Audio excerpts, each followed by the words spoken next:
नमस्कार दोस्तों। देखिए, कभी कभी हमारे घर को और हमको जाने और अनजाने नज़र लग जाती है। हम कहीं जाते हैं तो आके हमारा सिर भारी हो जाना, हमारा किसी काम में मन नहीं लगना, मतलब हम सामने वाले की जो नेगेटिविटी है वो एब्जॉर्ब कर लाते हैं। और कभी कोई हमारे घर पर आता है तो हमारे घर को देखकर, हमारी प्रॉस्पेरिटी को देखकर उसके मन में कभी भी कुछ थोड़ा सा भी गलत विचार आता है तो हमारे घर को नज़र लग जाती है। उसके बाद फिर हमारे घर में हमारे व्यापार का नहीं चलना, कभी कभी तबीयत अचानक से सबकी तबीयत खराब होने लगना। आप तो ये सब जानते हैं कि जो मोर पंख होता है वो उसमें नकारात्मकता को, यानी कि नेगेटिविटी को एब्जॉर्ब करने की बहुत बड़ी क्षमता होती है। क्योंकि आप कहीं भी किसी मंदिर में जाते हैं तो आप देखते होंगे कि पंडित जी जो है वो मोर पंख का बना के और आपके ऊपर झाड़ा करते हैं कि आपको इसके लिए 7 मोर पंख लेने हैं। 7 मोर पंख, बड़े ना लें, थोड़े से छोटे लें, लेकिन उसमें डंडी अवश्य होनी चाहिए।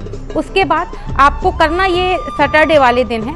7 मोर पंखों के साथ आप 7 रंग के धागे, जो कि 7 ग्रह होते हैं, वो 7 आप धागे ले लीजिए। जैसे सूर्य के लिए आप लाल लीजिए, चंद्र के लिए आप सफ़ेद लीजिए, मंगल के लिए भी लाल लीजिए, बुध के लिए हरा लीजिए, गुरु के लिए पीला लीजिए, शुक्र के लिए जो है वो क्रीम कलर का लीजिए और शनि ग्रह के लिए आप काला लीजिए। इन 7 धागों को मोर पंख की डंडी के ऊपर एक साबुत सुपारी रख के और उसके साथ में बांधते जाइए। आप 7 मोर पंखों पे बांधिए। उसके बाद में आप एक थाली लीजिए, उसमें आप एक सातिया बनाइए। सातिया बनाने के बाद उसमें 7 मोर पंखों को रखिए और उसके बाद में गंगा जल से आप हर मोर पंख पे, जैसे सूर्य है तो सूर्य के मंत्र का जाप ओम सूर्याय नमः 21 बार करके और 21 उसके ऊपर पानी की छींटे डालिए। उसके बाद चंद्र जिसके ऊपर आपने व्हाइट कलर का धागा लगा रखा है उसके ऊपर आप ओम सोमाय नमः का जाप करते हुए 21 बार पानी की छींटे डालिए। ऐसा करते हुए आप सारे ग्रहों का, मतलब 7 ग्रहों के मंत्र 21 बार बोल के आप उनके मोर पंखों के ऊपर पानी की छींटे डालिए।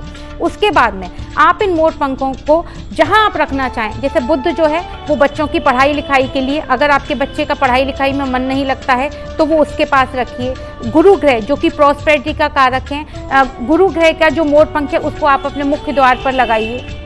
मंगल ग्रह के मोर पंख को आप अपने किचन में रखिए। और जो सूर्य ग्रह का जो आपने मोर पंख बनाया है उसको आप पार वाले स्थान पे रखिए। और शनि ग्रह के लिए जो बनाया है वो किसी भी एक्सीडेंट, किसी भी बुरी बला से बचने के लिए आप उसे गाड़ी में रखिए। ऐसे इन मोर पंखों को आप कहीं भी रख सकते हैं, लेकिन इन मोर पंखों का जो काम होगा वो 6 महीने तक होगा। 6 महीने बाद आप इनको दोबारा से इनको सबको नदी में प्रवाहित करिए और फिर दोबारा मोर पंख बनाइए। अगर आप ऐसा करेंगे तो आपका घर, आपका व्यापार स्थल, आपके बच्चे और आप खुद सब जो है बुरी नज़र से बचे रहेंगे।